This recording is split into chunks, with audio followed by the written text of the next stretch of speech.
Hi friends, welcome to smart kitchen ఛానల్ని ఆదరిస్తున్న ప్రేక్షకులందరికీ మరియు స్మార్ట్ కిచెన్ ఛానల్ని సబ్స్క్రైబ్ చేసుకున్న సబ్స్క్రైబర్లందరికీ నా హృదయపూర్వక నమస్కారాలండి. ఈరోజు ఈ వీడియోలో ఆనియన్ పకోడా, ఉల్లి పకోడా ఎలా చేసుకోవాలో ఈ వీడియోలో చూపించబోతున్నాను. వీడియోని ఎక్కడ స్కిప్ చేయకుండా చివరి వరకు చూడండి. ఆలస్యం చేయకుండా వీడియోని స్టార్ట్ చేద్దామండి. ఇక్కడ నేను 3 మీడియం సైజ్ ఆనియన్స్ తీసుకున్నాను అండి.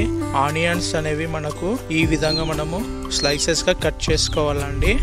వీడియో క్లిప్లో మనం చూపిస్తున్నట్టుగా ఈ విధంగా ఈ సైజులో మనం కట్ చేసుకోవాలండి. కట్ చేసుకొని ఇందులో మనము సన్నగా కట్ చేసుకున్న 4 పచ్చిమిర్చి చీలికలను వేసుకోవాలండి. 3 రెమ్మల వరకు కరివేపాకు వేసుకోవాలండి. అదేవిధంగా 2 టేబుల్ స్పూన్ కొత్తిమీరని, 1 టేబుల్ స్పూన్ కారం పొడిని, 1/2 టేబుల్ స్పూన్ పసుపుని, 1 టేబుల్ స్పూన్ ధనియాల పొడిని, 1 టేబుల్ స్పూన్ గరం మసాలాని, 1 టేబుల్ స్పూన్ ఉప్పుని, 1/2 టేబుల్ స్పూన్ వాముని, 1 కప్పు శనగపిండిని, 1/2 కప్పు బియ్య పిండిని, 1/2 టీ స్పూన్ వంట సోడాని వేసుకొని బాగా కలుపుకోవాలండి. ఈ విధంగా బాగా కలుపుకోవాలండి. చాలా బాగుంటాయి ఫ్రెండ్స్, మీరు కూడా ట్రై చేయండి. అదేవిధంగా 1/2 గ్లాస్ వరకు కొంచెం వాటర్ వేసుకొని కొంచెం గట్టిగా పిండి అనేది కలుపుకోవాలండి. మనకు పకోడీలు చేయడానికి పిండి కన్సిస్టెన్సీ అనేది ఈ విధంగా ఉంటే సరిపోతుందండి. మళ్ళీ ఫ్లోయింగ్ కన్సిస్టెన్సీ అవసరం లేదండి.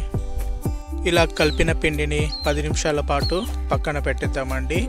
ఇప్పుడు ఒక కడాయిలో డీప్ ఫ్రైకి సరిపడా ఆయిల్ వేసుకొని ఆయిల్ అనేది బాగా వేడి చేసుకోవాలండి. బాగా వేడైన తర్వాత ఫ్లేమ్ని మీడియంలో టర్న్ చేసుకొని మనము పకోడీల పిండి అనేది కొంచెంగా వీడియో క్లిప్లో చూపిస్తున్నట్టుగా ఈ విధంగా మనము వేసుకోవాలండి.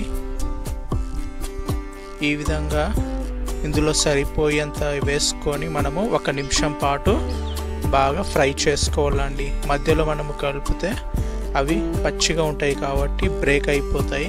1 నిమిషం తర్వాత బాగా డీప్ ఫ్రై చేసుకోవాలండి. మంచి గోల్డెన్ బ్రౌన్ కలర్ వచ్చే వరకు ఈ విధంగా ఫ్రై చేసుకొని ఒక ప్లేట్లో ట్రాన్స్ఫర్ చేసుకుంటే మనకు ఆనియన్ పకోడా అనేది చాలా క్రిస్పీగా, క్రంచీగా చాలా బాగుంటాయండి. మిగతావన్నీ అలాగే ఫ్రై చేసుకొని ప్లేట్లో కరివేపాకు వేసుకొని సర్వ్ చేసుకుంటే చాలా బాగుంటాయండి.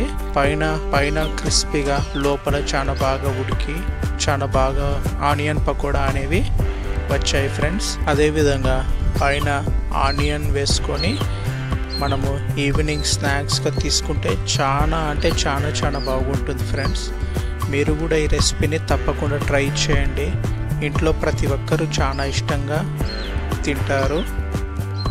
వీడియో నచ్చితే గట్టిగా ఒక లైక్ చేయండి. మీ ఫ్రెండ్స్కి, మీ రిలేటివ్స్కి వీడియో లింక్ని షేర్ చేయండి. మరిన్ని సింపుల్ అండ్ టేస్టీ రెసిపీస్ కోసం స్మార్ట్ కిచెన్ ఛానల్ని సబ్స్క్రైబ్ చేసుకోండి ఫ్రెండ్స్. సపోర్ట్ చేయండి. Thank you for watching.